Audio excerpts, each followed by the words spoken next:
Hello and welcome to the Higher Aim of Art. Since 2006, Chad Fisher has worked as a commissioned gallery artist, producing fine art bronze and stone sculptures. The combination of a decade of rigorous academic training at the finest universities and ateliers, along with deep understanding of historic design principles, has placed him in a strong position for creating quality representational work.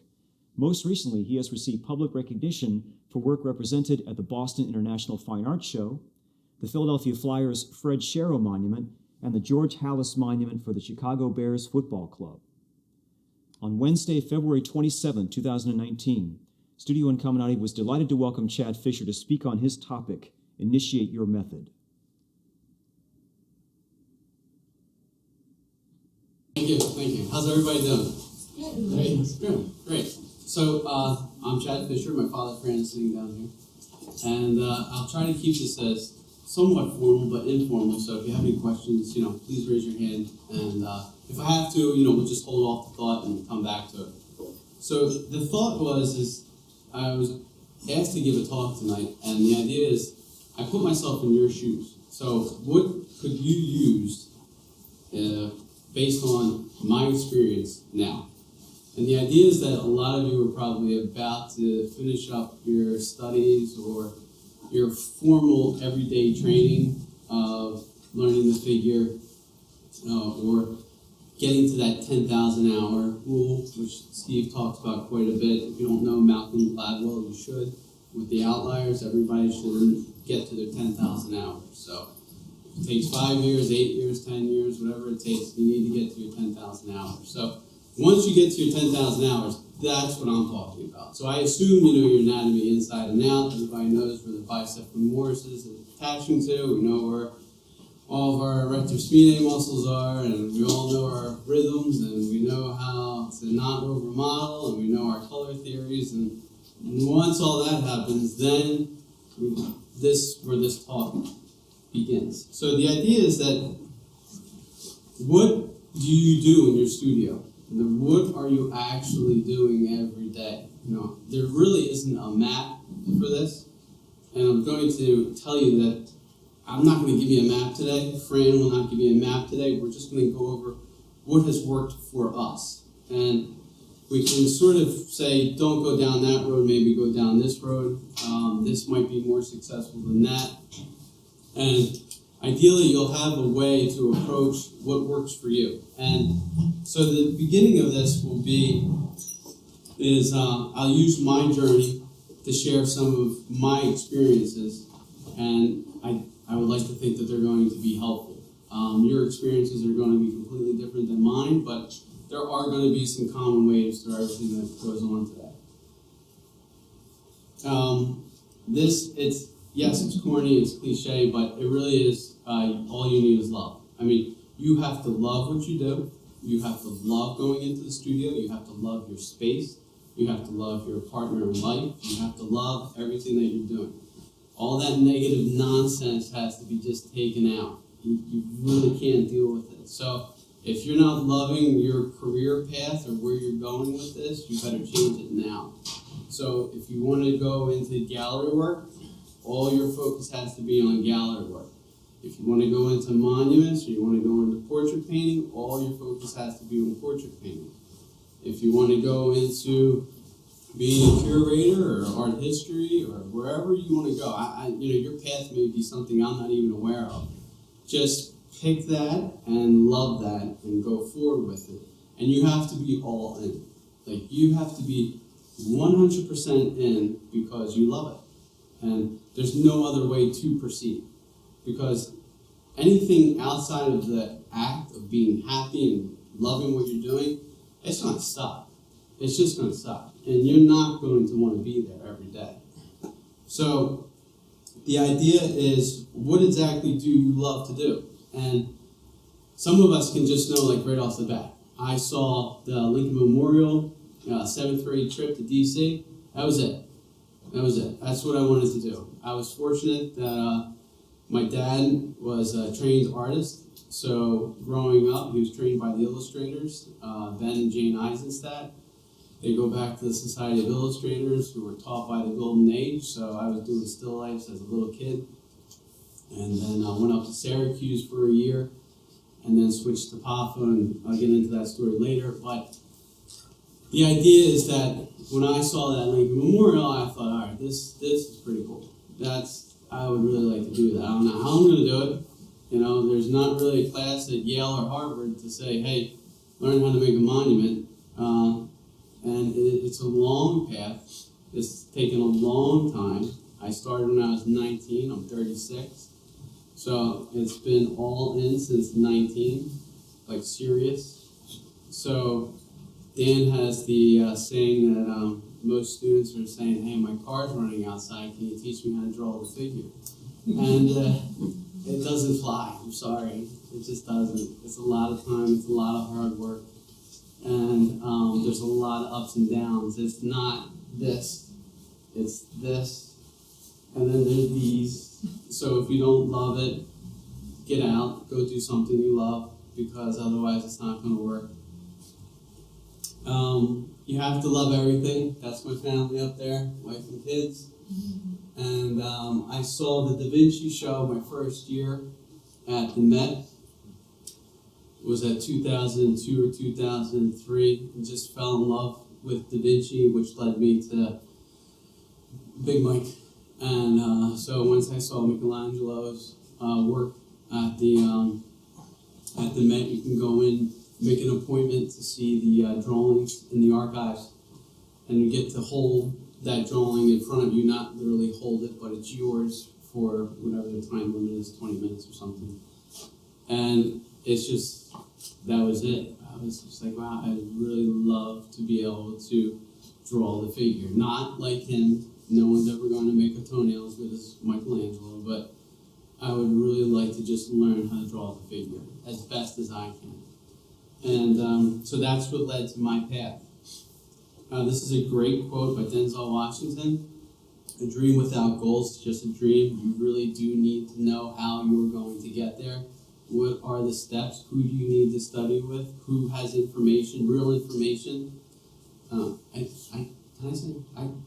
curse sometimes. Is that all right? Is everybody cool with that? All right. So you can't.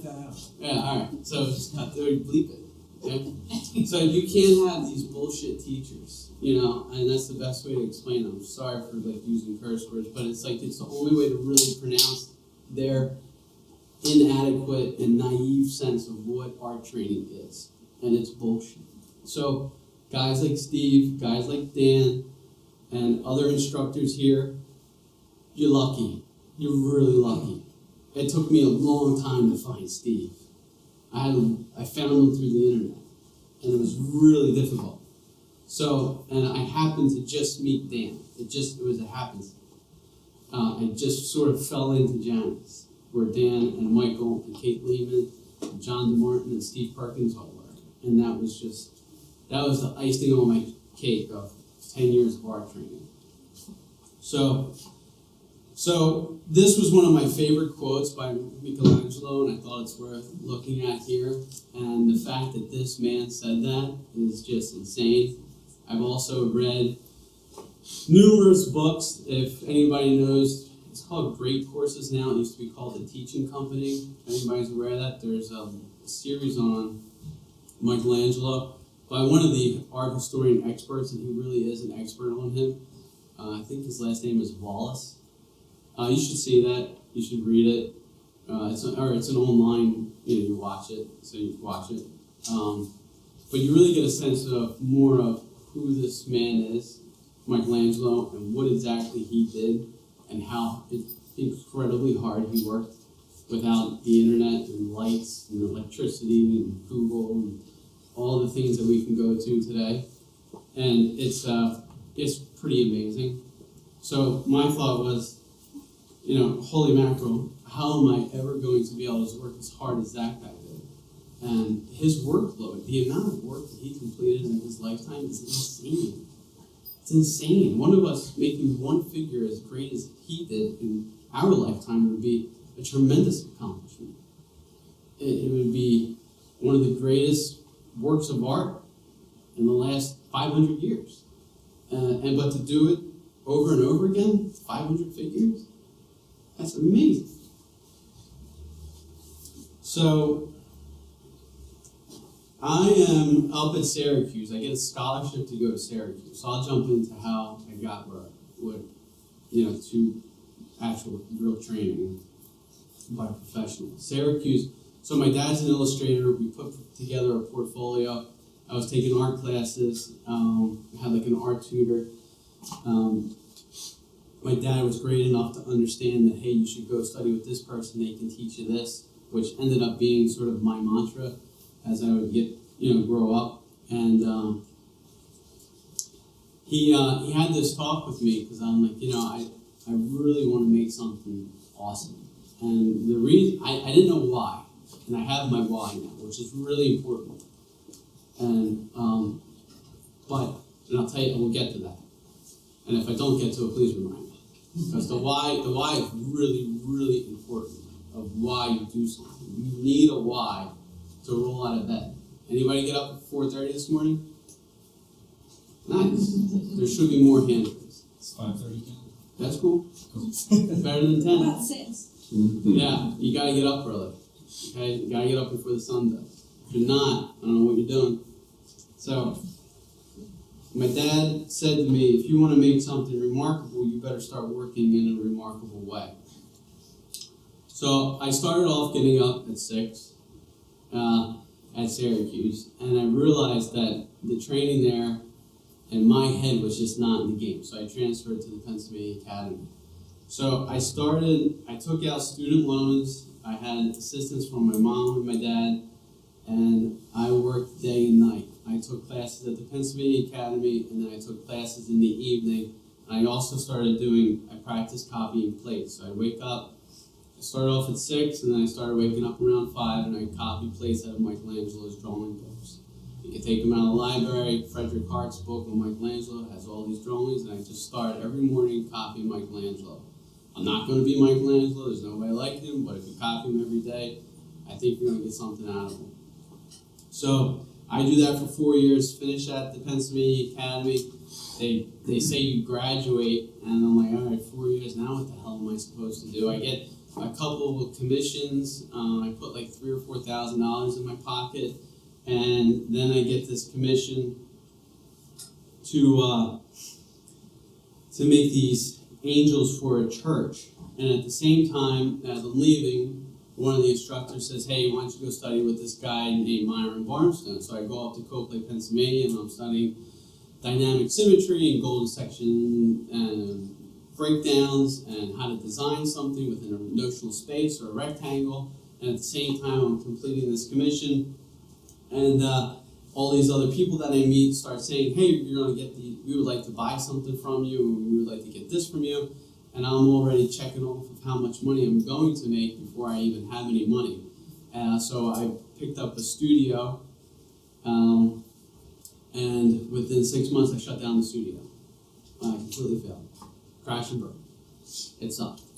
I had to empty out the studio. I finished half the commission. The other commission, they stopped short on the commission because of their own reasons. The money did not come through. And it was a real learning lesson. At the same time, student loan payments start coming in, and so I talked to my dad again, like, what should I do here? So I find out there's these grants available, these Green Shield grants, there's the Puffin grants, there's all these grants. I started looking up who received these grants. I'm like, great, I'll go for these grants. There should be no reason why I can't get these grants. You're feeling good about yourself, thinking anyone. So I'm like, all right, I'll keep studying. Now I need money. So I start cleaning banks with my uncle at night. By the way, all the bank codes, if you're ever going to break in, is 3333. Knock yourself out. I'm scrubbing toilets at night. My dad's supplementing some of my income so I can have gas money to go back and forth to Allentown. I'm trying to take classes whenever I can. Life drawing classes to keep my hand moving, but I'm pouring coffee too, and it's just not cool. So year 6 comes up, and I'm doing bridge, because I can't afford a model all the time. I'm doing Bridgman studies. I take out my Bridgman books. I would try to make clays as fast as I could. doing boxes, didn't learn wedges yet, of Bridgman guys, and still doing 7 days a week, trying to do my 40-40, 40 hours of cash flow, 40 hours of work. And go for these grants again, Puffin, Green Shields, all come back negative, no money. So I applied to New York Academy. I get half a scholarship. I needed a full scholarship because it didn't have the cash flow to move to New York. So I started learning how to wake up early. I moved down to Ocean City, New Jersey, because I could take the Atlantic City bus up to New York, stay in New York through the Atlantic City bus because they give you a voucher for the money to play in their casinos. So you can get a $20 ride from Atlantic City up to New York and come back down. And I was teaching at an art school on the weekends for cash. Again, my dad was good enough to supplement some cash again here and there. And then the New York Academy is giving me a hard time for leaving class early because I have to leave to catch the bus to come home at 9. So I wake up at 4, go to class, but I have to leave class like 10-15 minutes early so I can catch the bus to go back down to Atlantic City, and then it's rinse, repeat, do it the next day. So that's getting intense, and it's really annoying that leaving class a little early. And meanwhile, I meet this guy, Steve Perkins. So this goes on for about a year, and I search the internet all the time. The internet's wonderful. You want to know where to show your work in a gallery? Just Google somebody. Google anybody, any artist you like. Where did they show? Where did they show the last 10 years? What galleries are accepting figurative work? So I'm going through all these galleries, and this is all the time, always reading about any art history that I can find. And I come across the Grand Central Academy's instructors, and I come across this guy named Stephen Perkins, right? I never heard of. And he studied with Leslie Posey, who I am very aware of who he is. Because one of my mentors and instructors studied with him. So I think I emailed you. Did I email you? I don't think there was email. Yeah, somehow I got in touch with him, and I said, hey, can I please come meet you? And he's like, I'm in Florida. I'm like, that's cool, I'll take a bus down. So I take a bus down, and I meet him for coffee, and I'm like, I have to study with you. Somehow, some way, please, I have to study with you. I need to learn the rhythms. I need to know them. I know they're out there. I know you know them. Can you please share them? He's like, yeah, sure. Why don't you? And you'll find helpers. You'll find people that will help you. Yeah. The whole idea, if you don't know who Joseph Campbell is, you should know who Joseph Campbell is. If you are where you should be in life. Now, this goes outside of tragedy. I know tragedies happen, and that's like professional help, and that this is outside of that realm. But if you are where you should be, the universe helps. It really does. I promise you it does. It doesn't help right away. It's going to kick your ass for a little bit, but you'll eventually get what you need. So he says, be my monitor at this workshop, and maybe they'll let you stay at their place. So I stay at the Egleys for the first time. They let me sleep in their house. I had no cash. So I do that. I meet Steve, which means me dropping out of New York Academy, which leads to me then switching to Janice, because Janice is starting up. And now we're on 7, 8, 9, and 10. I do that. And at the same time, I'm running up back and forth to Ithaca, New York, for a guy by the name of Gary Weissman is, who I'm learning how to cast figures in bronze. So all during this whole time period of studying, I'm still trying to, because sculptors have a different issue. Painters you may want to make your own frames. We have the issue of, great, you made something in clay. Now what are you going to do with it? You can't give the clay to a gallery. So you either got stone or bronze. Terracotta, nobody really wants to ship terracotta around. Plus, when they hear about it, they think it's a pot at Home Depot. And plasters won't sell at galleries. So you need to learn to either carve or bronze your own figures. So I learned that early. So I'm doing that, learning how to pour bronze, doing welding courses, and hanging out with the Janus crew. And then I also was working for a sculptor at the time on the weekend. I was the invisible hand, like I do stuff for his sculptures and then he would take credit for it, which is really cool. Especially like, there's like this unveiling, like, hey, I'm having an unveiling and there's all my little portraits and you don't get invited. It's like, oh, okay, that's cool. I see how we roll. So eventually this guy, Gary, says, hey, you've been begging me to learn how to do the foundry process. So I do that. I learn how to cast figures in bronze completely. And then I'm done. I figure after Janus and now to learn how to cast figures, I have my over 10,000 hours. I've been at this 10 years, just studying with everybody under the sun. And now it's time to go. So I talk with my dad. We have a conversation about how's the best way for me to approach this. And I'm going to get into galleries. So how do you do that? So through some research, I find out about Art Basel in Miami. If you haven't been there, you should go. Is it worth the trip? Yes. Stay with a friend, stay on the couch, stay in the tent, stay in the campground. I don't care. And you go, and what I did is I made all these little torsos in plaster. My dad and I talked about it, and I was going to give these torsos to the galleries that would possibly take my work. So instead of giving a business card, because all while I was studying too, to backtrack, my dad studied with the illustrators, and I studied with the illustrators. I got a full scholarship to study at the Ringling School of Design for a summer with a bunch of illustrators. And that's where you learn to do all-nighters.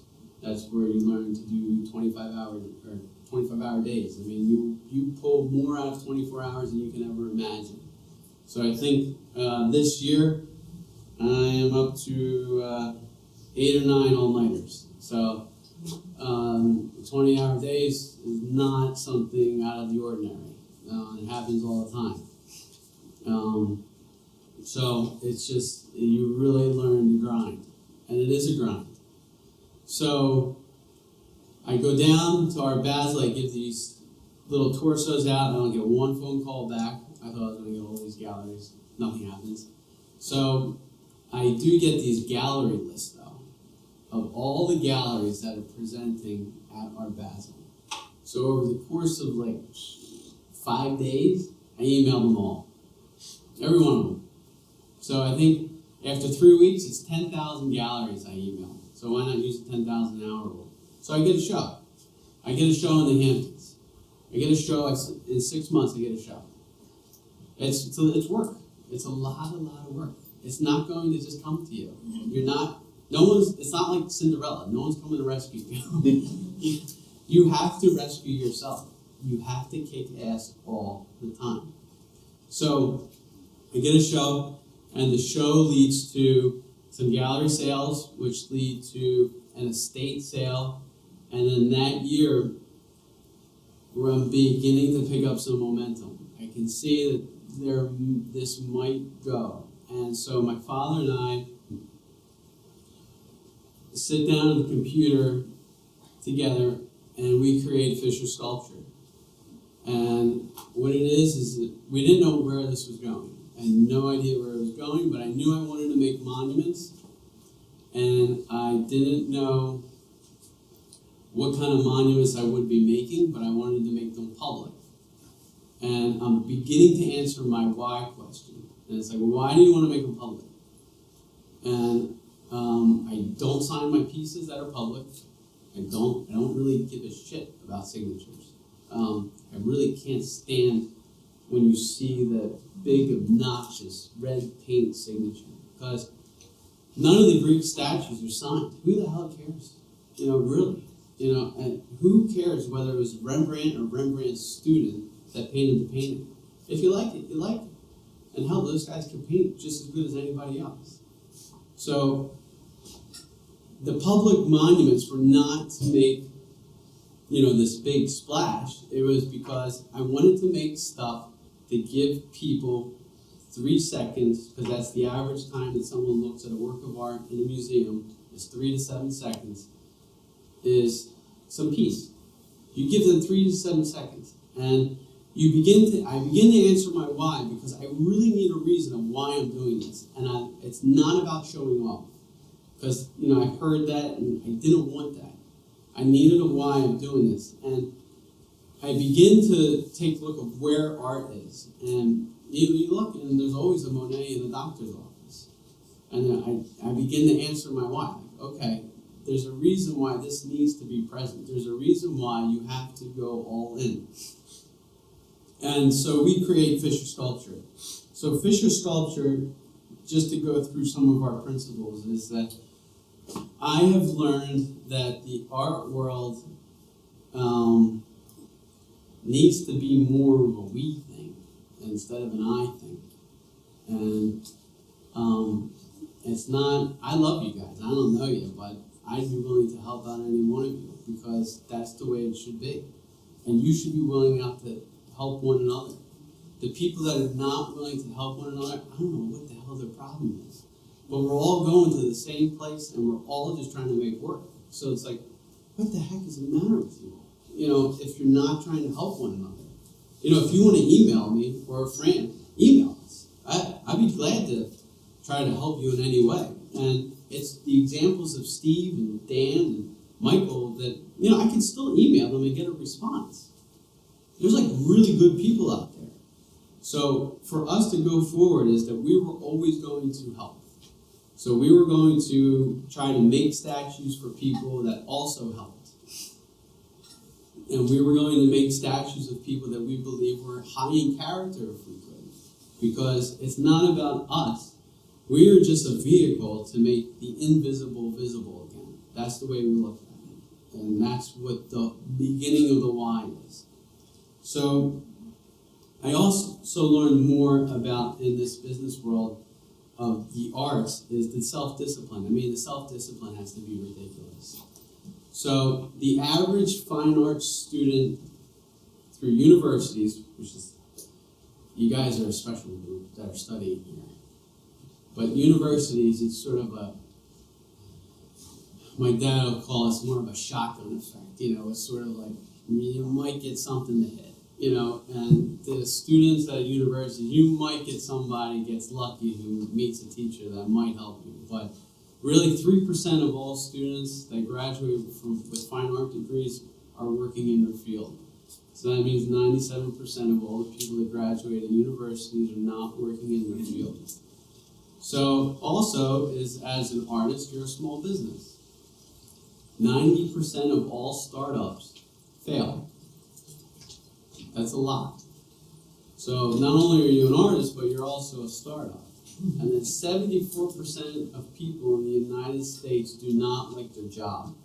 So 74% of the people in the world, in this country, do not like their job. And I hear from most people in regards of artists, they're like, well, I'm nervous about doing this. This is really scary. I'm not going to have an income, or, I'm not going to have health insurance. And it's like, how many people have been fired from a job or let go recently? Just because you pick this safe job doesn't mean you're going to have all this security. So you might as well do what the hell you want. So the self-discipline is really like grind it out every day. You really have to push it. The professionals show up to work when they don't want to. I don't feel well right now. My wife is going to be really ticked off, but I'm having a Monster, which I'm not allowed to drink. But I was up through the course of the night. I don't have a fever or anything, but I feel like garbage. So I got this sinus thing going. So, I'm not going to not be here. We had a meeting in Camden today with the 76ers. I'm not going to be at the meeting.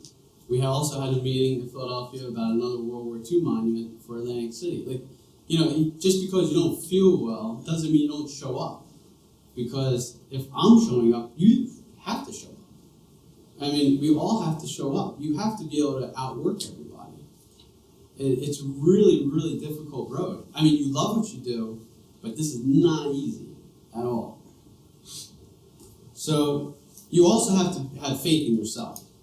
So I always like to think, everybody will post these pictures of like lions, I got this lion personality and stuff like that. So I always thought like all the naysayers are like the little gnats, always trying to eat at the lion. And, it's really funny, like there's going to be, I'm sure you've heard, because I did, well, why don't you get a real job? Why don't you go do something else? How are you going to make money in this? Or are you a starving artist? Like, I can't stand that crap. No, I get up probably earlier than whoever I'm talking to. I probably put in more hours through the course of the week than you, whoever that is. And I'm going to do this come hell or high water. I am. I refuse to fail. It's just not going to happen. And if I do fail, fall down 7 times, get up 8. I'll pick myself up and I'll start another studio. I shut down one before. I don't mind shutting down another one and starting back up again. But this is what I'm doing. You have to choose to quit the arts. You don't just, it doesn't make you quit. You actually quit. So like blaming other people or blaming the economy or blaming whatever is bullshit. It's all bullshit. It's really you chose to quit. And I don't know how low the low is, but so far the lows, I'd rather not go through them again, but I can. I'll do it, And, this year, I can tell you, I've had all-out screaming matches with my dad because he's yelling at me to hurry up and the schedule's messed up and we need to fix this. Or I've been in tears and up for 48 hours because I had a client screaming at me. So, the next week there'll be another problem and there'll be a problem after that. But I love what I do. I do. I really love what I do. I love waking up and getting into the studio and making figures. It's awesome. It's even funny that people pay me to do this stuff because I would do it for free, but I can't feed my family and stuff like that otherwise. But I never imagined, I'd be talking to and I played sports as a kid. I played ball, football, and I was just a contributor. I wasn't really an all-star or anything, but I thought it was, but I wasn't. I actually, when I first year at Syracuse, I told my dad I'm going to walk on. And then, because I could run track and I was pretty quick. And then I saw like some of the offensive linemen walked in through the food hall at Syracuse. And I'm like, oh my God, I didn't know they made people that big. Oh my God, they were like really large people. And I'm like, they're going to crush me. So the fact that I can have a conversation of how the bicep has 2 heads with the directors and the CEOs of the 76ers is like so cool. It's so much fun. I'm having a blast. But I earned my stripes. I really did. And I can say that confidently that I earned my stripes. And I'm happy that I did because it makes it so much more fun. Knowing that, there was times I was down the shore getting yelled at because I didn't put enough cream in this woman's coffee. I'm 27 years old and I got some lady bitching about her coffee because there's not enough cream in it. And meanwhile, 3 days later, I'm studying with Dan and Steve. So it's, the hell with them. If they're not on the boat, then you just gotta go right by them. And the thing you don't want to let them do is allow the self-doubt to creep in. Because they will allow the self-doubt to creep in.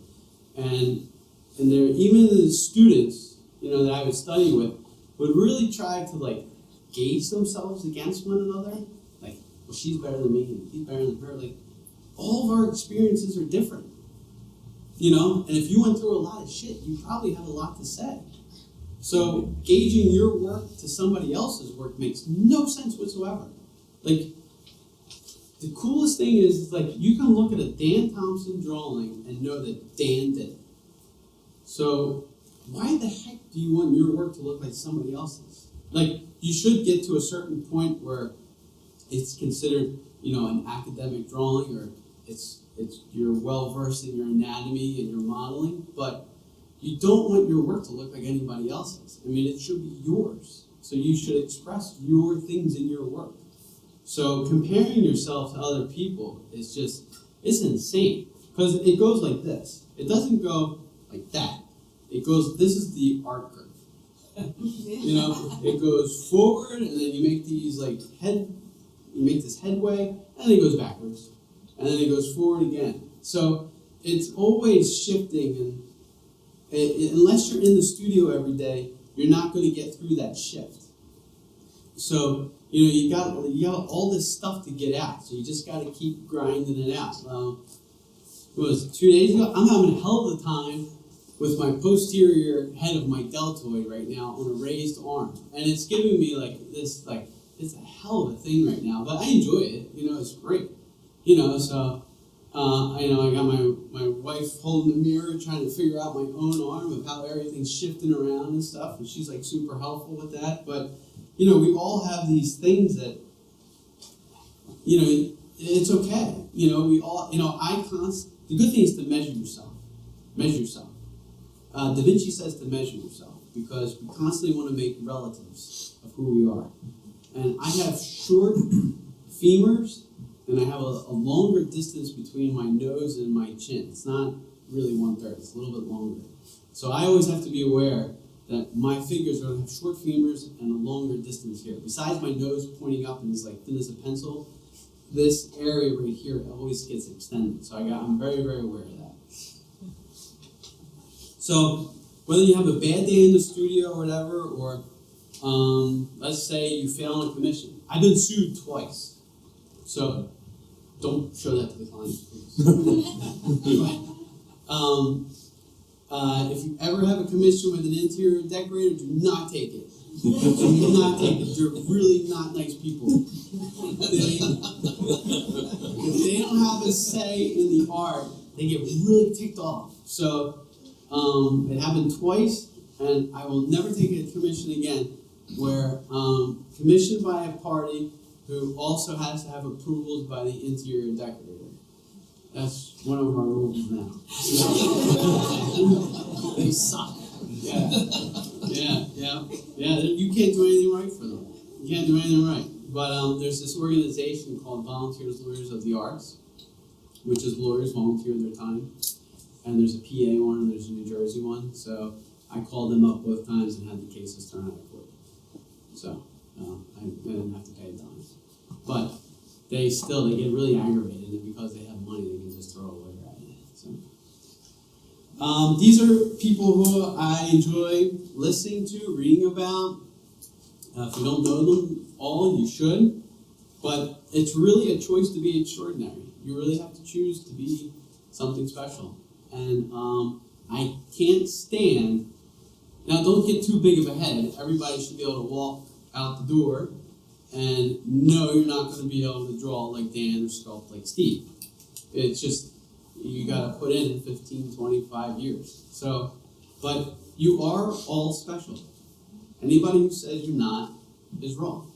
They're full of shit, and they're just trying to step on your head.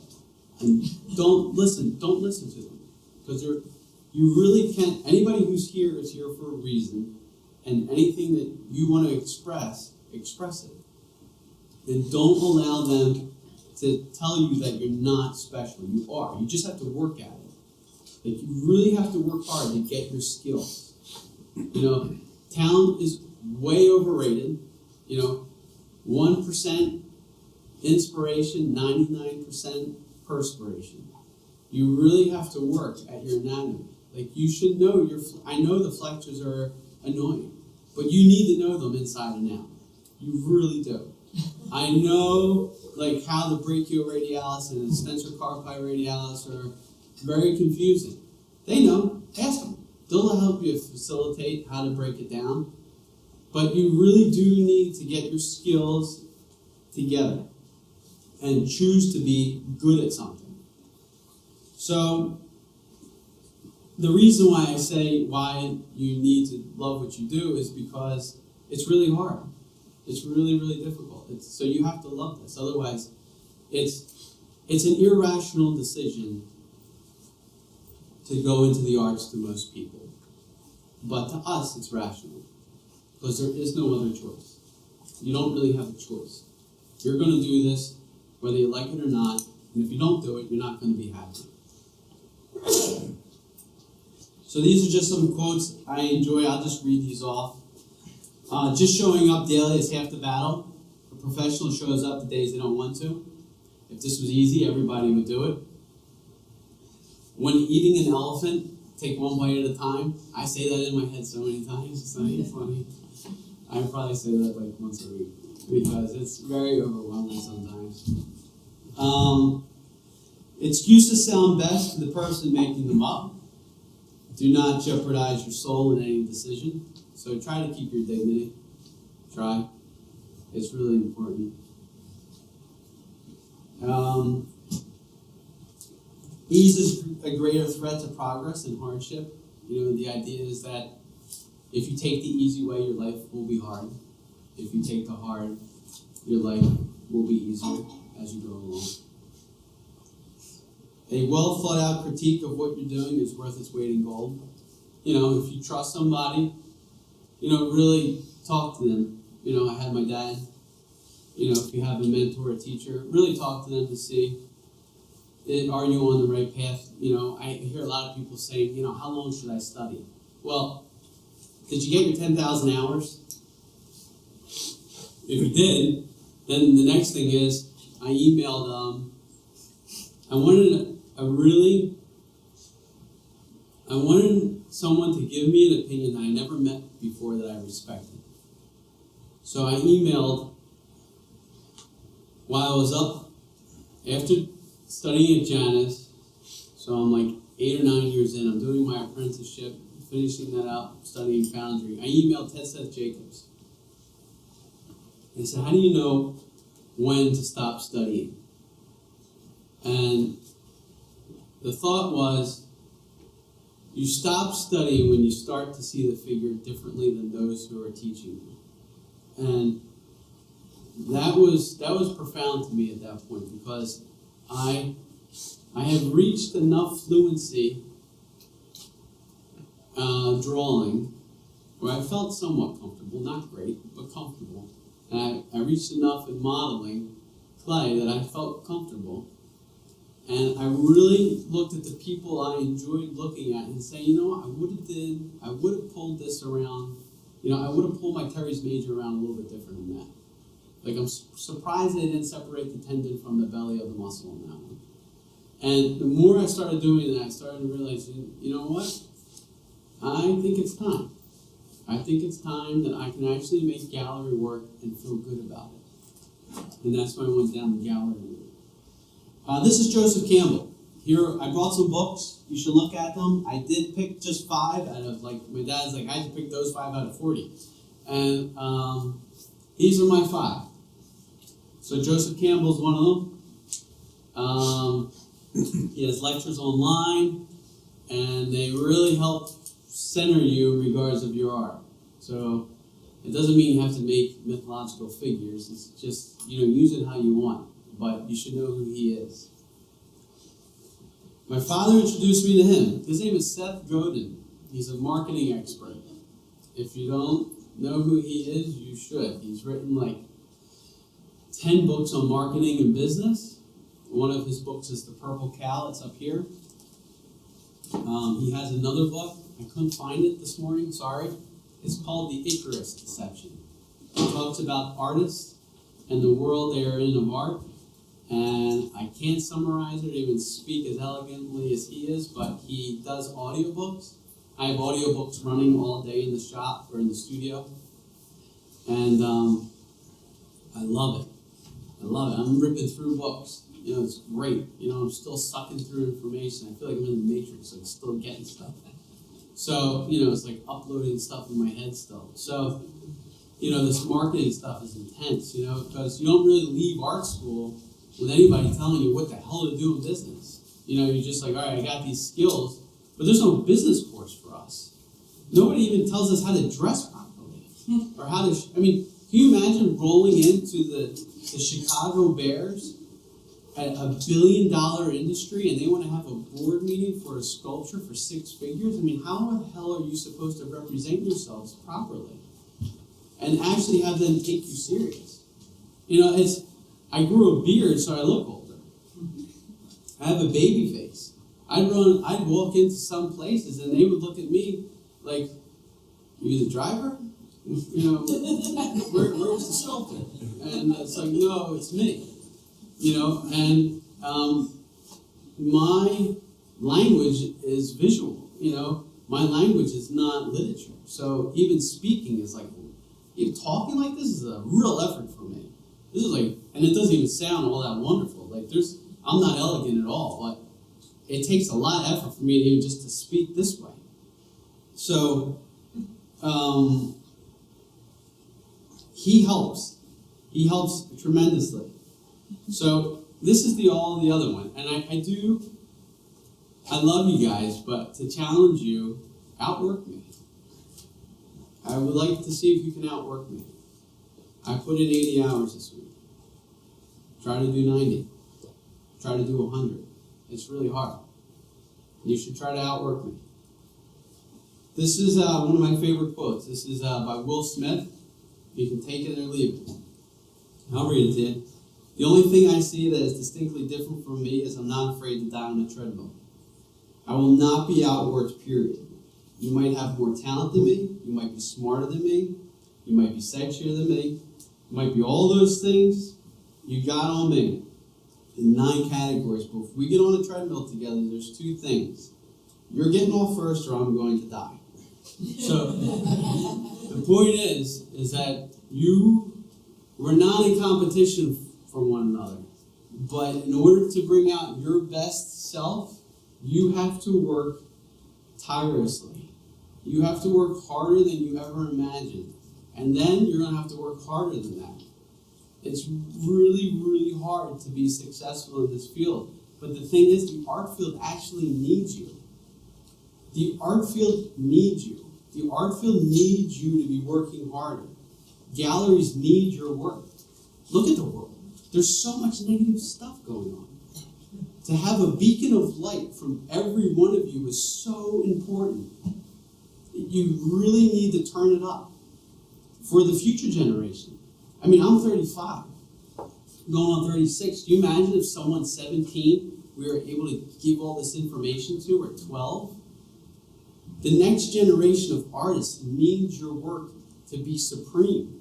Otherwise, all this figurative work or any representational work, and I know some of the artists like draw barriers. You got to get rid of barriers. Like the idea of like the modernists are over here, performance art is over here, and the figures are over here. Like, why do we have to be all separate? Why can't it just be this communicative conversation with everybody? You know, I love how people will be like, well, I make conceptual art. Really? Because I like thought a lot about my stuff too. You know, so it's like, you know, so like this idea of like, I make concept art is like absurd.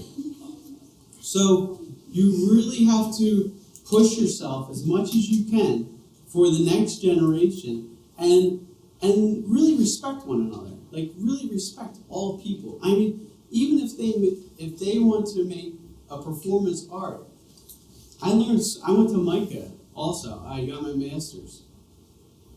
And I learned there from, you know, they do performance art and they would do abstract, kinetic, and digital installation art. And you know, like, when they were all happy, you could just have a conversation with everybody. It was really nice. It was really nice. And they were actually really respectful of, like, the figure. And it's not old-fashioned and stuff like that. It's such an ignorant thought. And the really well thought out, educated, culturally sound individuals out there, they really don't think like that. It's just, you can focus on the negative or you can focus on the positive. And really everybody's fairly positive in the world. But you have to help. Like, we all need your help to push. So, This was the first little public monument I made. It was out in front of a town center. And I'm like 60, 70 hours a week here. You know, I'm learning. It's my first casting job. It kicked my butt. It really did. I should have been working more. It went well, but I should have been pressing harder. The translation from bronze to clay was a big deal. They wanted them to look atmospheric because they were really concerned about the different heritages of the children, whether the different ethnicities would cause a problem. So they want them to be very abstract in their features. So I said, okay.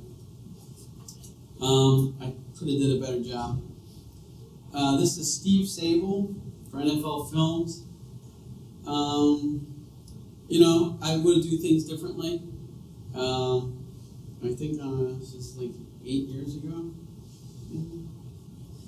And this was our first sculpture job together. Fisher Sculpture is now like up and running with Fran and I, and my wife Denise. So they had a lot of influence on how things were done, and I've learned to say, I don't know about that, you know. So I also learned proportions here too, in going up big, 9 feet. The proportions you can't do 7.5 head, 8 head cannons. So when you said they, do you mean like Fran and your wife or the client? Decision makers outside of Fran and my wife. Okay. So I could change the proportions. The torso is a little long. The patina is a little too thick. It's not translucent enough. And then when the spot they picked is, the light is not the same. I have daylight, north light in the shop, in the studio. And this actually has a large cover over top of the sculpture. So all the lighting is uplit. And it really made some, yeah. So this is George Halas. He's a little over 9 feet for the Chicago Bears. They're allowing me to play with my rhythms and stuff. So, you know, I'm creating my, you know, angles. You know, this and this and that and that. He's on a Route 5 rectangle, you know, overlapping. You guys do those. Nautilus, whirling squares, all that good stuff. Tie and all that. Jawline with the index finger, with the thumb. The hat curve. I'm really trying to put in some more stuff in this one. This was a bit more successful. This was, he's also 8 feet tall. This is Bill Garnier. Sort of getting fluent with drapery. Used a different kind of clay. Switched over to water-based clay here, which is like, it's cool. It's going from like a Volkswagen to a Ferrari. I'm ripping through this thing quickly, and I like ripping through them faster because they're a little bit more trying to be effortless. I'm really, really trying to be effortless. It's one of Aristotle's 5 things an artist should have on his list, and effortlessness is one of them.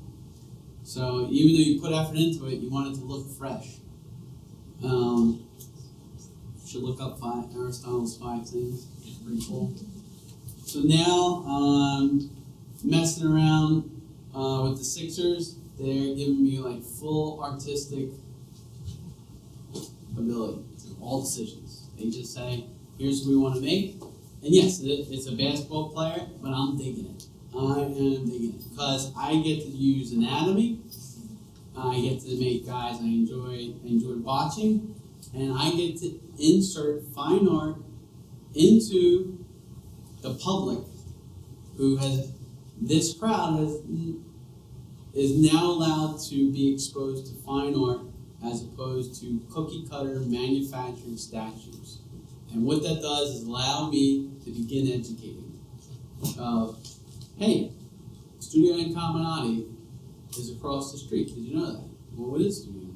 Well, it's one of the premier art schools in the United States. It was started by Nelson Shanks, and now The Sixers can have a conversation about studio and commonality, about dynamic symmetry, about rhythms, and if we all can do that, all these beacons of light, we might get back to where we were about 150 years ago in the idea of art education, which is you can go to a Harvard and a Princeton and study dynamic symmetry, where you cannot do that. But you can become a classical pianist, but you cannot study figurative art.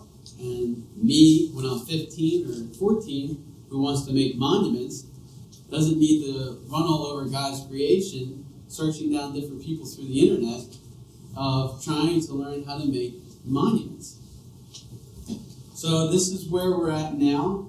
A couple more quotes, and I'm going to let Fran take this over because not only is Fran my first art teacher, business partner, we own a foundry together. We have our own foundry. We pour the bronze on these statues. I weld them up. We do it from start to finish. Nobody touches this stuff. I chase the metal. I don't really wear these kinds of clothes all the time. I have mostly it's work boots and jeans and sweatshirts. But he's my dad, and he's been so influential, and I really believe he's an asset to all of you. You guys do need to look at this as this is a business. You will be small business owners if you go forward in this. And you really do need to understand that as a small business owner, there's a very high chance that you can fail. And you have to be really sure of where you're going. You know, how much money do you have behind you in the business? How are you going to make a business card? How do you accept a business card at a meeting? There's like actually a formal way to accept a business card at a meeting. And this whole language that business owners have, and these people have interest in art, find it very odd when you don't speak their language. And here's the thing is they don't actually trust you then. Because if you can't speak their language of what a successful business person does, and now you're this abstract artist who's flaky and starving, and you're going to approach them, if they're going to hand you money, they have to be able to trust you. If they don't trust you, you're not getting a contract. They'll go find somebody else. So I'm going to let Fran take over here, and he can speak to you about everything. And I forgot to turn that on. It's all right. You can give it to your dad, you can turn it off. All right. Thanks. It's like a tag team. Hey guys. Hey, thanks for coming. Had some prepared material, but I think the notes that I took while Chad was talking are probably going to be more relevant.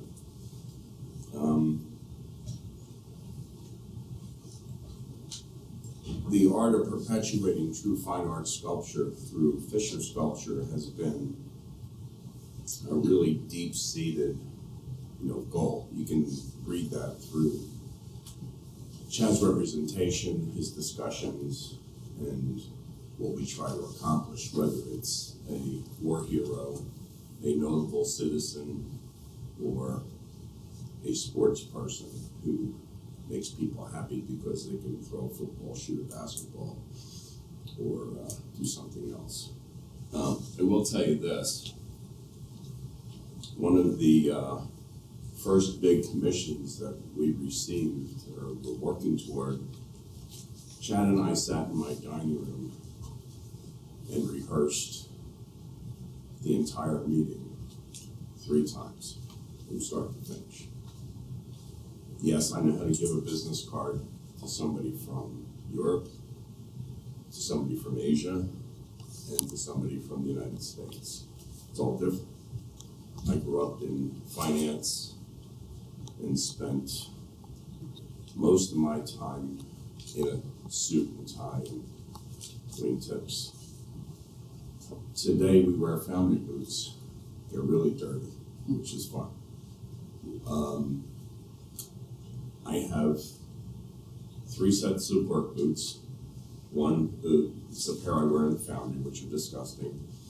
The other pair is kind of before and after the pour. And then the other pair, which my construction buddy told me, are the construction pumps. They're the really nice work boots that you wear when you meet a client.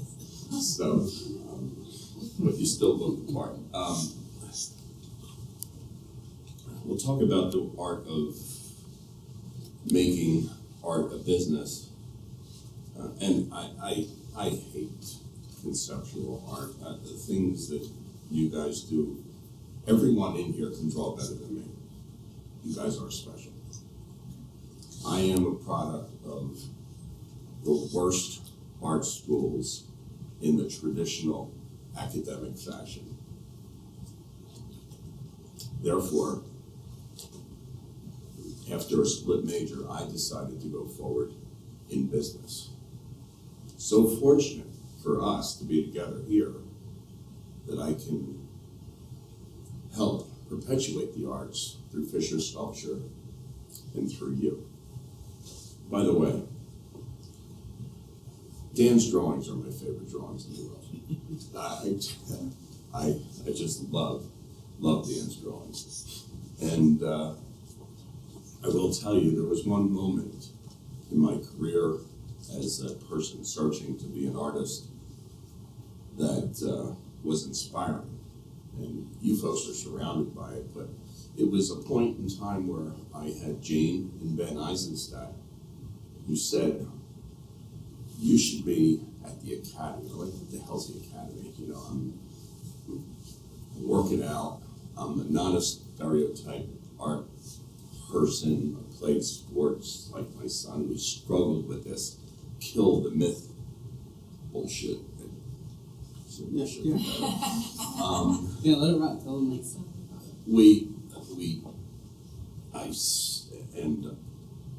I struggled with it so intensely because all I wanted to do was be a good college student, make some money, and I did early. So for me, it was easy to make money. But I will tell you this: there's nobody that works harder than Chad. No one. No one. He'll call me at 6, and I said, where are you? He goes, well, I'm coming home from the studio. Coming home.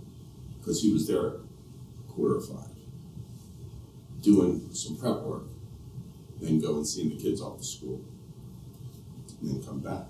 And then he'll call me usually in the day. And his end of the day is 7:30, 8 o'clock. Well, my wife and I, we shut down. I'm like, do not call zone is 8:30. It's like, and he's like, that's not acceptable. And I've told him what's unacceptable too. That's part of our debate situation. But we love what we do, and he loves what he does. The thing about the art business is when Chad and I start talking about what is the business, and we did lock ourselves in my home office for 3 days. 3 days. My wife had no idea what the hell was going on. We tried to figure it all out in just 3 days. And actually, those 3 days were probably better invested than we thought at the time, because a lot of the templating we did in those 3 days gave ourselves some good latitude. Conceptually, this might work that way, not work that way. And that's part of the 10,000. There are 9,700 galleries in the world. I don't know if anybody knows that, but they all got an email from us. Every one of them.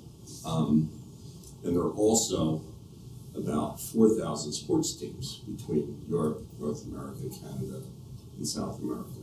And we know who they are too. And we know every media person at every sport. Oh, no, we know who they are. So it's a lot of work. It's a ton of work. But when I live in South Jersey, and I love driving out to the foundry. We put our foundry together this year. We have a forklift, a Caterpillar forklift. Chad ran into the building, it's another story, but we didn't really know how to drive it. It's just so cool doing this. So and you guys have to, we have a website, you can see some of this stuff. It's thrilling. I go from, as a kid, maybe selling drawings for $100 or $200. Now we're making these giant statues. Out of what? Bronze? How the hell do you do that? Thank you, Steve, for helping with the transition. Because I don't know what to tell them. I don't know. Just find the people. I know there's people out there that we sat on the floor.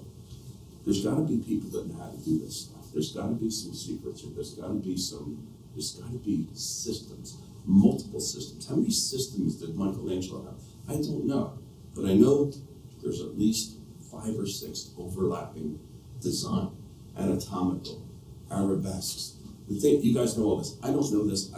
It's osmosis that has given me some of this language. Plus, I'm speaking spontaneously or extemporaneously here because it's better. My sons had attended an atelier up in Allentown, PA, Barnstone Studios.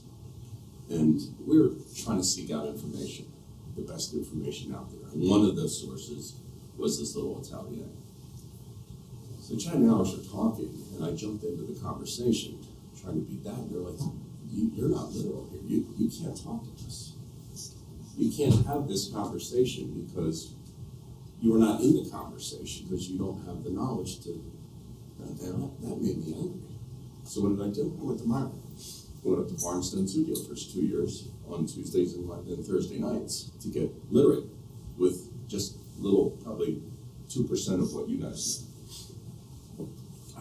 I will tell you that the evolution of the business has been really cool. It is absolutely an all-out commitment. It's a phenomenal ride. There's nothing greater than seeing at the 76ers, some of them guys are passed, but the ones that were alive at the unveilings, Chad's a master of portraiture. I don't know how he does it. I know it's 3,000 or 4,000 repetitions that he's got in there, but he's a master of portraiture, and he works blindingly fast. But aside from all that, in the 15 or 20 hour days, when you get somebody who sees their image, or if the family sees the image of a past person, we say to them ahead of time in the rehearsals, you're going to smile, you're going to cry. And they do, because every one of these works looks and feels like the person. I don't know how you guys do that, but that moment is magic, and God's worth all the effort in the world to get to that moment. Crossing off my extemporaneous notes. The clients, oh my God. Chad and I learned early, it's a delicate dance, but we don't listen to the clients. This may seem hypocritical or sacrilegious. Dan, and Steve, and Chad, and all of you know what fine art is. You know how to construct a good composition. Most of them don't.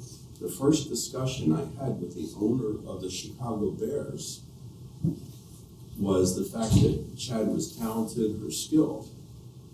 And I said, no, he's not. I said, there are rules behind what appeals to the eye. And this was the first conversation I had with the owner of the Chicago Bears. Chad would have shot me if he was there in the conversation. But I had to put the foundation down that there are rules and guidelines that make good art. And that fundamental value is something that separates this great group from the others. When Chad was growing up, I called them spitball artists. How many times have you heard that? I understand that in some conceptual stuff there can be good art, but what you do, everybody knows, is better. So the business of art. Oh my God, we talked about the beginning. We talked. How do you? I've spent my life in the super corporate world, so some of that is second nature to me. What you do is not. I would like to, share with the art community some of the ways in which we've done that. How we get instant credibility on the telephone. It starts with an email and a phone call. How do you establish instant credibility with a prospective client? If they called 5 other sculptors, and many of them have called 7 or 8 or 10, how do we establish a point of difference? What do we do that's different? It took a lot of experimenting, and we've lost some significant potential projects, but we've also... Yeah, I mean, not to interrupt, but we lost one, and it hurt a lot. The contract was signed, and it was for a lot of money. It was a house. It was a nice house. It was enough. And the contract is signed, and the guy we're working with said, yeah, we'll be sending the check soon. I said, well, is the deadline changing? Because I gotta get going. And they said, no. So I started making it. So I started making the maquettes and building the statue. And where's the check? Christmas time, no money. No money. My wife had to pay for Christmas. After Christmas, no money. Savings are going away. Wife is paying for the bills. 6 months later, no money. And I am very nervous. I am sweating this out. The guy gets fired and the contract gets canceled. So that was. But it smelled bad early. It was. Yeah. Usually when they start out bad, they're going to go bad. So how would you handle it differently now? More balls in the air. More balls in the air. That specific situation. That's you. Yeah, specifically, a rule of business is never have one contact. Most of these decisions, especially at the corporate level, sports, or there are several people. This situation was one person. And that includes galleries. If Yeah. galleries have more than one contact, you got to be in contact with more than one person. Yeah, it's a rule that I've established in business, and it translates right to what we do. We've always had a handful of people involved. Yeah, they're called the idea virus. You need to spread the virus of your idea to more than one person. However, on the flip side of that, you don't want any committee to be over just a handful of people, because once you have a committee of 10, it's a ruckus. Then they all have to feel like they're participating in the decision.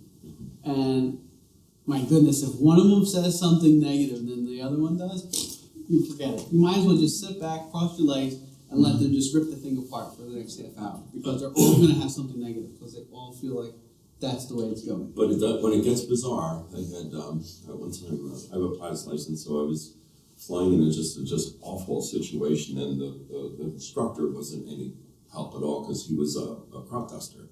So those guys are nuts anyway. So here I am, a student, and I'm flying with this crop duster in 40-mile-an-hour winds, trying to land at the Hamilton Airport. And I'm like, ow, what do? You just fly right through it. So what have we done? We've just flown right through it. We fly through it, get past it, kiss that giant check goodbye, and walk away from bad decisions. We've come upon some. And they don't move without money anymore. They say, why don't you give us some idea? Okay, we'll sign the agreement. And they'll be like, well, we're not really sure what we want to do. Well, that's okay. We can put something into the contract. Contracts are so important. So important. Any little loophole in your contract can be found. Now, Chad will do nice work for some nice people, and he's doing a community little thing for somebody, the person who had passed it. He's doing it, he's not making any money on it. No, He's doing for free. he's doing it for They pay for the material, I'll do it for them. It's a 19-year-old boy that passed away. He took some sort of illegal substance and fell down the stairs. And, I'd be heartbroken. So, the other thing is you got to give back. You just can't be there counting all the money all the time. If someone passes away, or if there's the ability for you to help somebody, heal, you got to take that opportunity. You just can't be worrying about your bank account all the time or where the money's coming from. You got to do the good stuff too.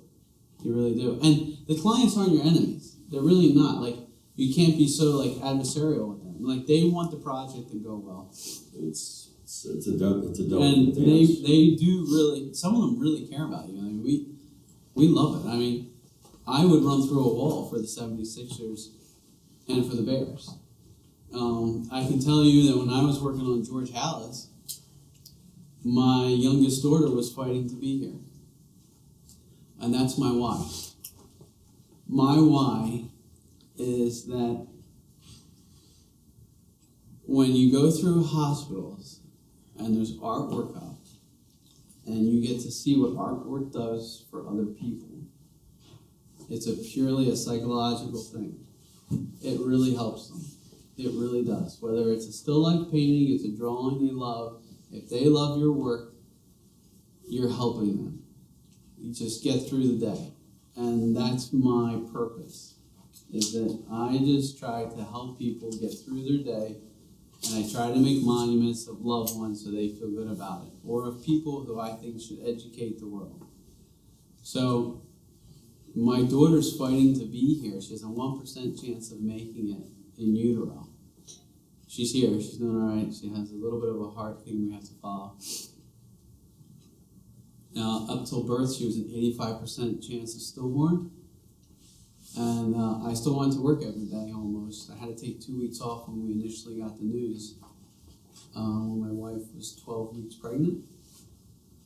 But I still went to work. I was working on the Bears project. And they would ask, can you finish it? How's your wife? And every time they would call, it was about, how's your wife? How's the baby doing? And I love them. We get a Christmas card from them. Yeah. They're really good people. So they've become like this extended family. And say you don't know what sort of connections you're going to make with people. And it ends up being about, the artwork has to be good. It better be. But really, if you're an asshole, they're not going to buy your work. Really, no one wants to deal with it. So when you're with them, you're just making a human-to-human connection with them. That's all. And let's say we've done 20 bronzes, 25. One has been bad. The other 24, I still keep in touch with every one of them. And it's just wonderful. And we have 25 due in the next 2 years. So yeah. Anybody wants to sculpt, wants to learn, email me. We have... I could use some help. Yeah. Free help, free donuts, nice lunches. You get free work boots. Question? Let's do questions. I've gone through most of the bullets that I took, through the comments. You can tell it's all in. You can tell this is super commitment, and we would welcome any questions that take you in any direction that you'd like to take the conversation. So. Tell me, do you like your work? Because you went back and you said twice that those two first projects you mentioned was you would do things differently. Is that more so in the process of dealing with a client and how you went about the actual project itself, or is it how you? It's a great question. I once went through. I was studying with a teacher.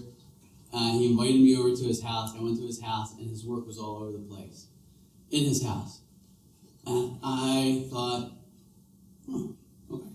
So my house has none of my work. I have paintings of frames of Bouguereau. I have images of Michelangelo drawings. I have I bought casts from Juice Gallery. I have them hanging out. I enjoy what I do. I notice I'm getting better, and I'm satisfied with what I do. But I do know that there are some parts in some of the work that, maybe that design's not right. Maybe I could do this a little bit better. Maybe, the knuckles really weren't represented that well. Maybe, my radius could have been a little bit more thicker. So you have, with sculpture, you can make it, I love Mannerist work, but the Mannerist work doesn't really work in all these settings. So to go more actual proportions, I don't want to go actual proportions either, because they're really not monumental.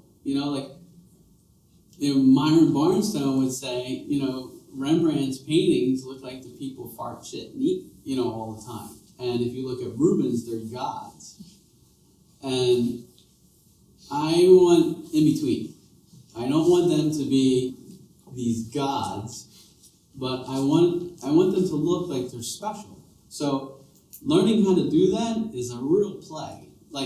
You can't just make the humorous a head and a half long. You just can't, because it depends on the position of how the humorists are. If it's overhead, I've learned to have to extend it a little bit, because it looks really weird when the elbow is so close to the top of the head. It looks like they're short. And you have such a mass underneath, when they lift up with the lats, and you got this huge deltoid on top of it, that it's all crunched around the face.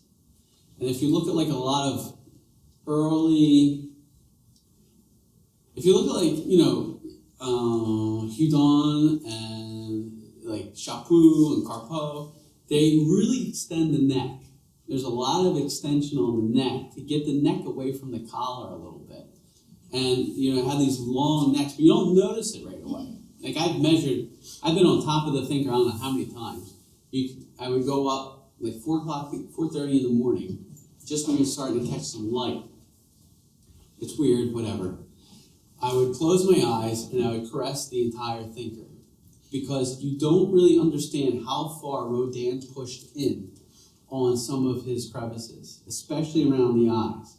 So if I can pretend that I'm sculpting the thinker and close my eyes and, use my thumb around, the whistle of the eye socket, you really get to see how far it goes in.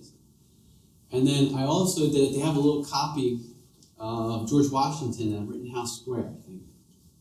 Oh, there's one of them. But I measured the heck out of that thing. Just put some calipers to it. I hid the calipers so I don't look like a weirdo.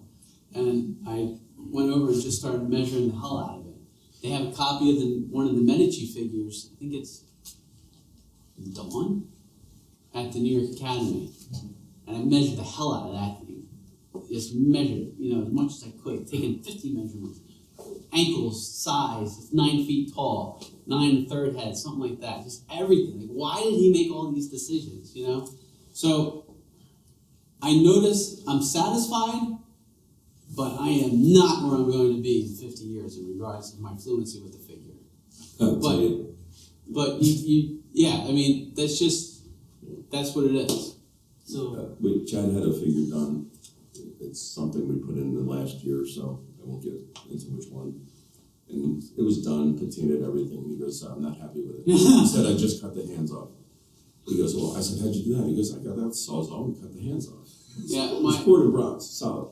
Yeah, it looked like hell. I said, Chad, you're done. It's done. And he goes, I needed this shape less than a quarter inch off the wrist. Yeah, it's just a bit of a longer than an angle grind. This is one of our debates. But you just want to pull your hair out. And the thing is, this is the thing I had to learn, and Seth Godin taught, is you got to shift. You have to shift. There has to be a point that's the deadline, and that's it. That's all you got. So it just gets to a point where you just can't mess with it anymore. It's time to move It's not on to the You next. can't carry it on for 15 years. It's time Yeah, to go. you got to move on to the next one. I'm sorry, but on to the next one. It's just what it is. So eventually you have to ship, otherwise you're going to be in trouble. Because fortunately there's another one due tomorrow. So Yeah. So sometimes it's like circumstantial, like you're as happy with it as you can be in the time frame for deadlines. Yeah, I mean, we're all striving for perfection into the work, and we're not going to reach there. You're just not. I mean, if Michelangelo is saying at 80, I'm finally learning how to do this. What? You did the 16th chapel in your 30s. You did the Pietà when you were 25. Like, you have to be fluent though. Like, I can do a portrait. I can do a portrait. It's a good portrait. It's expressive. It's naturalistic, and I feel good about it. I feel really good. Like that's my meat and potatoes. And there's other areas I have to work on. My anatomy is pretty good. I can go pissy form all day. But I am still learning. I am absolutely still learning. And I'm really learning about proportions and the transition from the studio space to the outside space. The lighting's different. The patina's different. The feel of the space. The large buildings with a monument next to them. This thing's massive in my studio. These ceilings are 12 feet tall? 15, 12, something like that. So if you have a figure up on a pedestal like this, that's your working stand, it goes up 9 feet and it's probably touching, just above the lights. And then you put this thing out in front of a building, it looks completely different. It certainly doesn't look that big anymore. And that's been pretty wild to see, because it gets shrunk. And it's like, why didn't you make it bigger? And it's like, well, it weighs 2,000 pounds and it's pretty big. So that's been a learning thing. I have a question. Shoot. So when you're in the development stage and you're saying that you kind of do things your way, does that mean you, for instance, they give you I want a standing figure throwing a basketball or whatever. Right. And you think, no, I want to have it sitting down. Now, you do that and they'll find somebody else. Yeah, so Yeah. you kind of just... You stay within the parameters, and what I've learned to do is you don't give them too many options. Okay. If you come in with 5 options, and you want this work too, remember. Right. Because all you have to do, pain is a great teacher. You go a couple months without money, it'll teach you to shut up a little bit. And so you go through, and now if I want to throw something out of left field, I'll say, here's what, I'll make a little figure, Happened today. little It maquette. happened today. Yeah, Yeah. I'll make a maquette, I'll do what I want, I'll do pretty close to what they want, and then do what I want. And that way, if they like it, great. If they don't, okay, I'll save it, I'll put it on the shelf. But back to the try to do 3 maquettes. There's a lot of people out there that have the That won't youngest, but they'll never do 3 maquettes. Yeah, and I always tell them it's a conversation too, because it really is. Especially when it's a loved one. And they'll be like, well, that's not how he would stand. I mean, they haven't said that, but because I research the hell out of them. But you really do have to listen to them, because you don't know the person. You have no idea. I mean, you're just looking at and the other thing is I'm working off of mostly photographs, which I went through 10 years of schooling of life models. So that's been a hell of a transition. So they'll be like, well, I have 3 photographs. I'm like, okay, I need 350. And I need at least 200 of the head.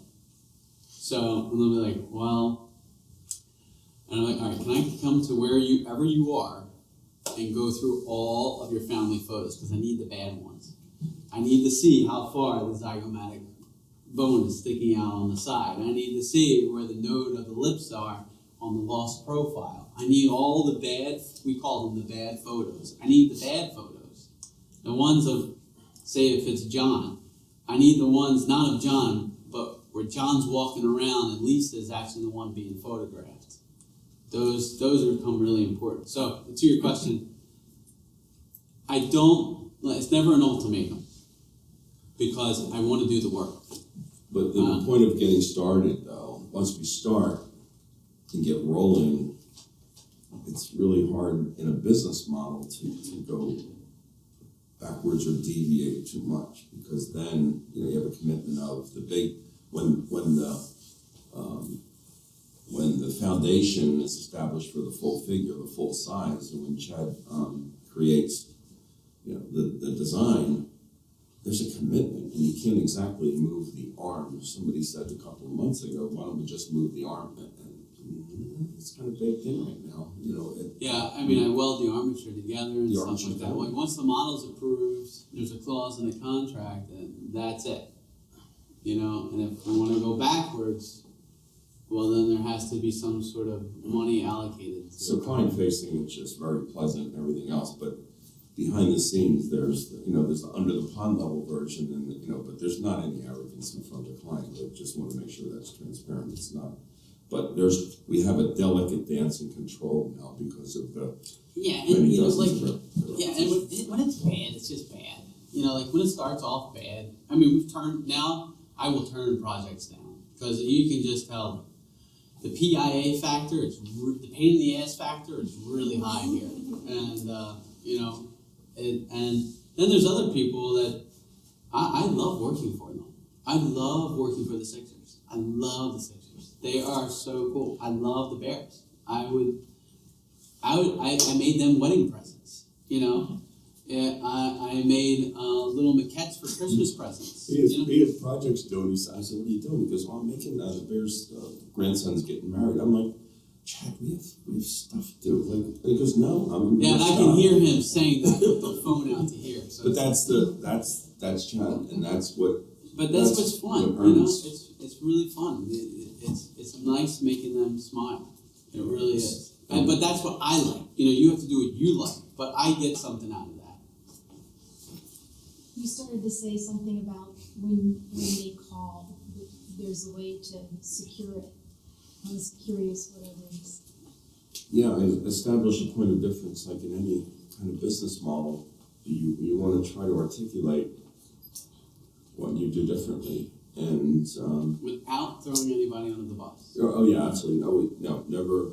We've been in highly competitive situations, and one thing I've learned in all the business books is you acknowledge there are competitors, but you don't mention them by name, and you never disparage them.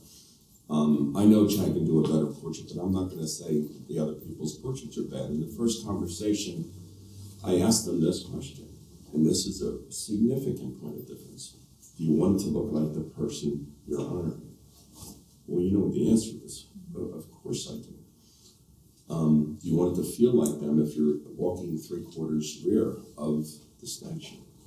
Of course we do, but uniquely, Chad has gathered the ability to but that's the fine art training, is that most of these people don't, most of your competitors or people that you're doing are really just after the money grab. They're not really concerned about the art as much. So all the rules and stuff that we've learned, like the 25-yard rule, the 3-yard rule, the 3 feet rule, 3-inch rule, where the figure has to look like that person from all those distances, that they don't know that stuff. They don't know that stuff. So really,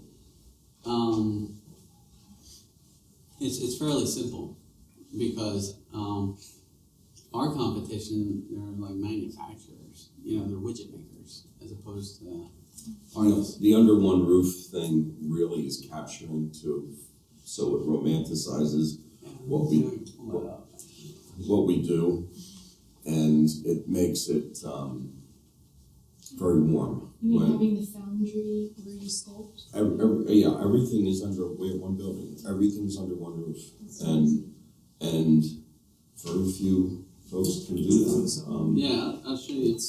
The film? Yeah, I can show you this film. The Sixers produced this.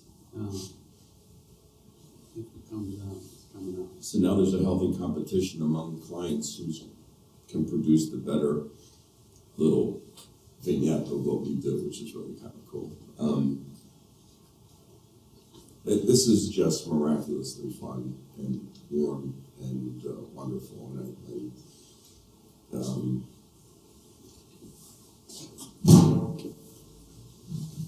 yes, that's my big head in the orange helmet. So it was well beyond, let's do something to make a living. It was like, how do we change? How do we educate? How do we put the best work possible together out there?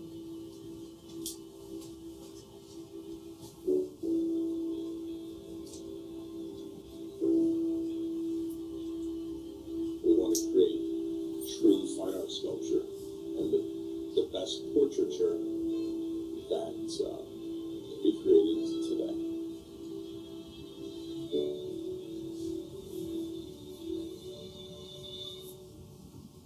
We're not making mannequins. We're making the person, but also their spirit. So it's their soul. Furnace. So whether it's Moses Malone or whether it's Julius Irving, I read their books, I get their information, I watch their videos, almost become like a method actor in this. And I want to absorb them 100%, take it all in, and then try to put that into the clay or the bronze. With Katie O'Reilly and Chris Hector, they created this Legends Wall. It's an opportunity for us to show an artistic representation of the players while honoring their legends. And it's tremendous. Everything they do is first class. So doing this project, it's always a conversation with Chris and Katie of like, how can we make this better? How can we improve moments? Is it okay if we take it to the edge? Can Bobby Jones be floating in the air? How high can we push Julius up in the air and really push the engineering of the project? So over the past 3 years, we've made, this is number 7 of 10 for the 76ers Legends Wall. It's really easy to be passionate for this project because those guys meant so much to me growing up. It's all in, because anything other than all in is not sincere. And what we try to do with everything is be authentic. So they put that together. They thought it was so cool that everything's done under one shop, because they're used to having stuff like subcontracted out and dealing with 5 or 6 other people. So we made that a point of difference. And you should take a look at these books at one point. This Seth Godin book up here, The Purple Cow, is really, he's a pretty neat guy. Purple Cow is, the idea is that he's driving along and you just see cow, they're all the same. But if you put a purple cow in there, wow, what is that? And that has to be you. You have to be the purple cow. You're not like everybody else. And it's already like that because you're here, because this is such an intense training. But when you leave here, you have to hold on to that. You just can't cave in. So,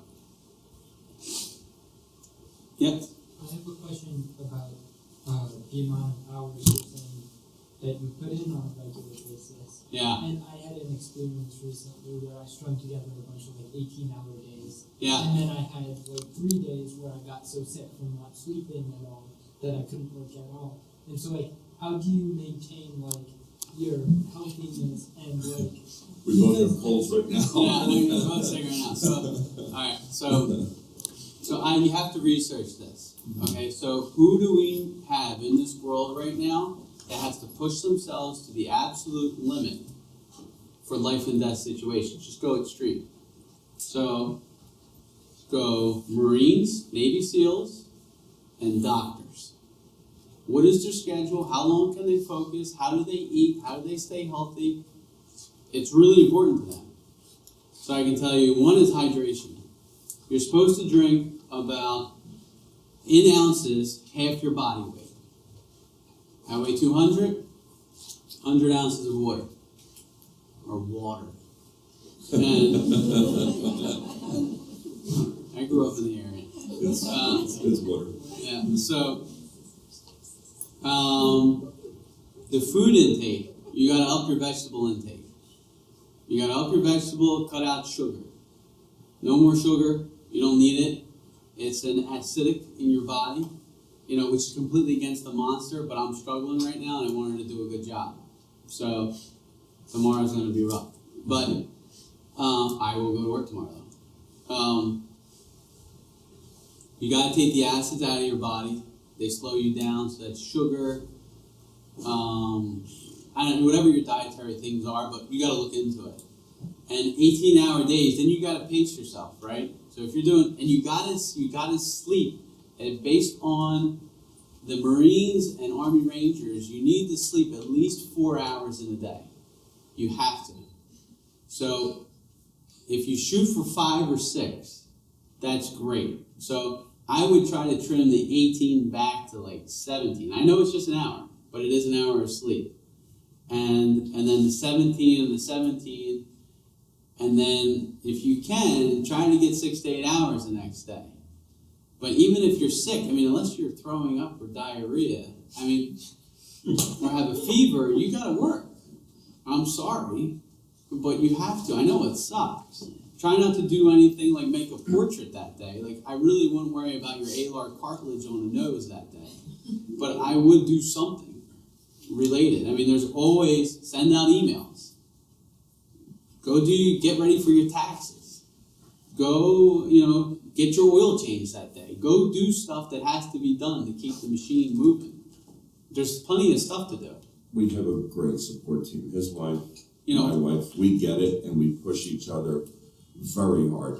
He will call me, we're both fighting colds. He will call me tomorrow morning very early and say, what do we do? What do we got today? What are we chasing? Yeah, we go back and forth quite a bit, Oh. But that's how I would do it, But hydration is a big deal. And then if you need meds, you need meds. You gotta go get antibiotics or something, go ahead. You take your 2 days. Try to watch some movies, movies like these. Take in the audiobooks when you're sick. If you're really that sick, you're just gonna knock out. But after like 48 hours, then what? You don't have do you have kids? No, you're not married, right? So, I worry about not me getting sick, but my kids getting sick. Then stuff starts to shut down. But if you don't get sick, if you don't have a fever and you're not sick, you gotta buck up. How do you juggle family life with your career? Good question. That's I'm always trying to revise that situation. It was for me. My kids are out of the house. Yeah. And so what it is I don't drink. I don't gamble. I'm one of those guys that just goes home and hangs out with their wife and kids. So I don't really I have friends, but I don't have time for them. I'd rather like send them a text message and shoot them an email. Even coming down today, I love you guys, but I just lost money. But this is giving back. But I lost a lot of time today. I should be working right now, so it's just like eating at me, but, because I got projects to do. So, with the kids, I can tell you, I start earlier. I gotta be up and running by 5. It's gotta be up and running. And I gotta be out of the house as soon as possible. And then I can come home early and still spend time with them. The cool thing about us is that we control our own schedule. So I come home for lunch. I always come home for lunch, and I take my hour for lunch. And it's cool. I come home, I hang out, see the kids, and then go back. And then when I come home again, I see the kids, and then vacations. I've learned average person works 40, 50 hours a week. They work about 1,800 hours a year. Last year, I put in like 3,500. I'm doubling what they're doing. So if they take a year to get something done, I do it in 6 months. It's not like rocket science. It's Elon Musk. All these people do it. That's what people are doing. So with the wife and kids, I always plan a vacation. And sometimes the money doesn't allocate, a big vacation. But the vacation could be like they call a stay-home vacation. You know, we just go out, walk in the woods, collect stuff, hang out, draw, teach them to draw, watch Myron's videos, teach them the golden section. You know, they just want time. That's all they want. They just want to hang out. And with my wife and I, I can function off of 6-7 hours. So, we stay up, we hang out, we have our time together. Always think of her, try to bring home flowers, try to do stuff special for her. Text messages only take a few seconds to write, You have to think of them. It's really important, because they're thinking of you. So you can't be so absorbed, in your work and forget about everything. And we have an extended support system too in our neighborhood. Every one of our neighbors, we if it's local, they go to the unveiling. It ends up being like this posse that goes We have along. a giant posse. Yeah, it's a good time. Which is wild. But They went to Chicago. But they're there the for, whole hood. and I love them, but they're there for the fun of the game. Yes. They're not there 1 o'clock in the morning with me with an angle grinder. Where Except my for wife is one up. of them, except for one of them. Yeah, where my wife is up worrying about if I'm going to get injured using an angle grinder up on a ladder. So I love them, but they're part of the party. They're not part of the work. Yep. You got a question? No. No? Any other question? We out? Now we don't want to take any more of your time. But no, like I'm in here because I want to be here. But I do recognize, see, you have to understand that the sand is always running. Like the hour is going. The sand is running out of the meter all the time. And, you're here where you are now. But you do have to recognize, like, the value, right? Like, who are the last people that you texted or sent a phone message to? Are they really worth your time? Are they pissing on your fire or are they adding a log? Really. That's the gist of it. So, you have to, value the situation. I love this school. I really do. I've wanted to teach workshops here, and I have. I've stayed in touch with Dan because I respect Dan so much as a teacher, and yes, I do love his drawings. And same with Steve. So this fills my cup up being here, selfishly. Well, Nelson Shanks was my husband, and if the children didn't finish opening their gifts by 9 in the morning on Christmas, he was out of there. To the studio. Yeah. And I can tell you, my kids today have an excellent work ethic. Yeah. Because, our work ethic was, 7 days a week, you were always working. It is 7 days a week, and I have so much respect for what he did. And when we opened the school, I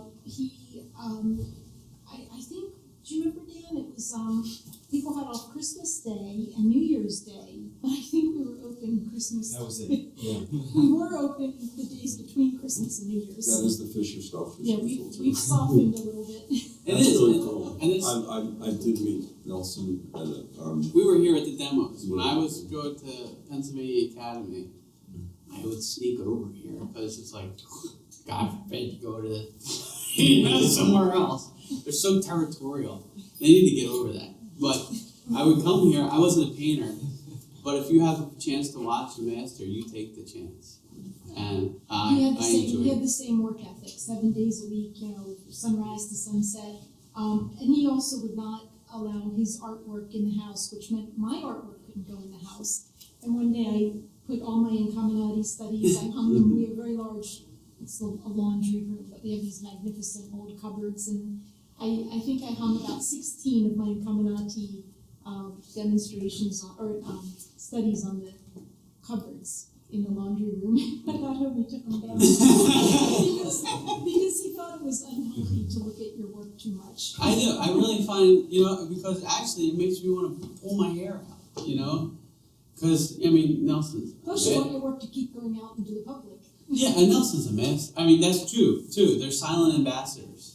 So your work is a silent ambassador. So there's no reason for you to have work on your shelf when you could have given it to a gallery or given it to somebody. You do not know where the roads are going to lead, and do not judge people. Do not judge people. You never know who you're talking to. You don't. You don't know where one path is going to lead to another. So if you have all this work hanging out, just go give it to people. Just go give it to them. Go give it to friends. Frame it. Give it to them. It's doing no good sitting in your house. None. If anything, it might bring joy to somebody, but in regards of allowing you to the idea is you have to make profit so you can continue growing as an artist. I'm satisfied, but I am not where I want to be. And I need money to continue to grow. Otherwise, I'm going to have to supplement income somewhere else. So it's just as simple as that. Is that if and the Egleys told me, which is great, when I was staying with them, taking Steve's workshop, I would hang out with Jonette and Cedric. And Jonette told me, never take a job outside of the arts. And I tried to stick to that. So whether you're a sign painter or whether you're something else, don't pick a job. And when I was going to Janice, it got to the point that I needed to take another job. And I was a waiter at this restaurant called Boulay. And I was a bad waiter. I didn't like it. I didn't want to be there. It wasn't my path. And I knocked over all these glasses in front of these people. And they took me into the back and screamed at me. And they yelled at me for making a mess in front of there. And they were going to not keep me anymore. And I didn't know what to do. It was ridiculous. And then 2 weeks later, I got a commission. And I saved that menu because I had to remember this stupid menu of all this French stuff. And yeah, petit fours and all this stuff. And I'm like, and I got a commission 2 weeks later, and I hung that menu up. I threw it away recently, but I hung that menu up in my studio because if you want a motivation, I never wanted to go back to that point where I was being yelled at for knocking over a bunch of glasses. Any other questions? We good? No? Come on. I'm here. Ask questions. I have 3 of Chad's pieces in my house. One, a dinosaur drawing he did when he was 5 years old. And it's hanging in my office as a reminder of how art training is important. Because the dinosaur drawing is just like every other 5-year-old's dinosaur drawing. However, what I got for Father's Day is one of my favorite pieces that he did, which is one of his 7 deadly sins, which won a big award several years ago. And it's been profitable. It's been very profitable for me. And it's helped. And a couple of times they came around Christmas, the gallery checks. And it's cool. It's great. So it's been a really fun journey. Any other questions? Any thoughts about stuff? I have a question. So it seems to me that the best work in any field probably is best done in community. So when you're just working in your studio, it sounds like it's just you and your dad, and not other artists in that space. Mm-hmm. How do you keep in conversation with artists that will help your work or help them? Where do you how do you do that? And which way? How would they help your work? Well, I just find when I talk to someone right. about my work, whether they're I'm not specifically looking for criticism or not, it's helpful. They help me see things or and your path is your path will be is an individual path, right? Mm-hmm. So if yes, community work is a big deal. And the other thing is if you don't have a project, make a project. I learned that from the illustrators. Go make a project. Go say to go pick an organization. Go to a retirement center and say, hey, you want a painting? And they'll be like, yeah, well, we can't afford it. Be like, all right, well, what do you want? You want daffodils, roses? What do you want? I'll give it to you. And then guess what? On your resume, you have a painting in a collection. And then go do it somewhere else. Go to a community center. Go give it to them. You don't have to sell your work to have it in a collection. But you're trying to bump your resume up a little bit. You're trying to have these silent salesmen. So go give art, make art for people that aren't commissioning you. Because you're going to need those people on your first commission. Because they're going to say, where's your art? Well, it's at this nursing home, it's at this, this so-and-so place. It doesn't matter. It's just someone at least has your work. Absolutely. And you're helping them too. They like it. So in regards to your question with the community is, I stay in touch through email with a lot of people. It's just the best way to do stuff. And try not to check your email. Get rid of Facebook.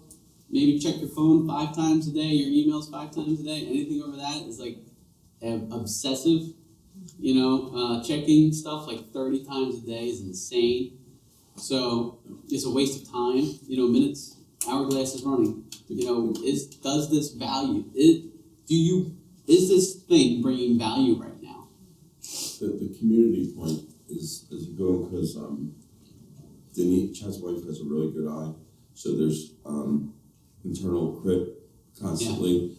And it's tough because sometimes you don't want to hear it, and but boy, she's been right a few times, and so is he.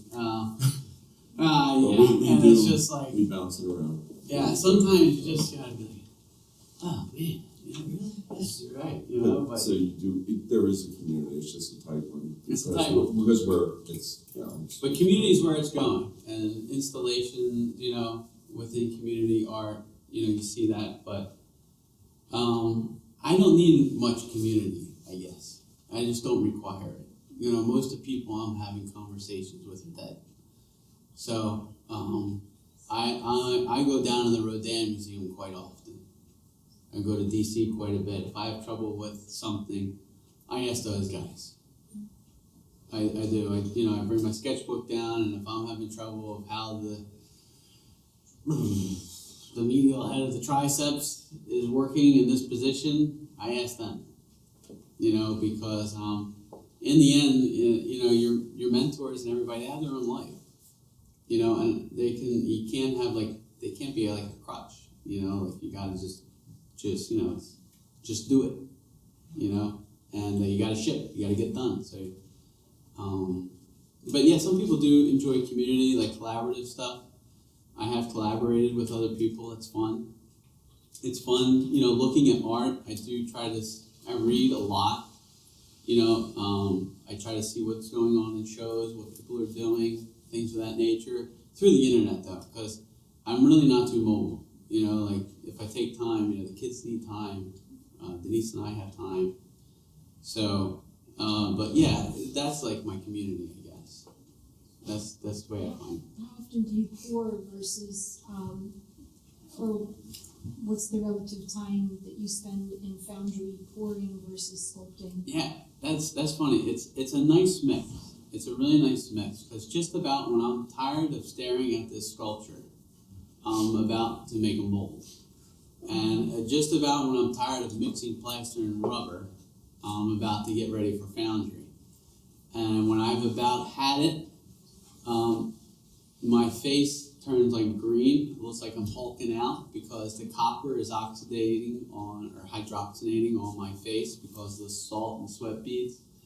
I'm about ready to get out of foundry and get back into clay. So it's nice. It's like this wave, So right now we pour about 10 times a year, which is about once a month. It's a big event, though. It's is it one day or is it more than one day? It depends how big the piece is. Some of these, like George Halas was in 46 pieces. So it was a 9-foot figure in 46 pieces. And all your work is in wet clay now? I'm switching back and forth. The best portraits I do, I find it's in water-based clay. Because the water-based clay has the stages of drying that I have a little bit more finesse with when I can take a hard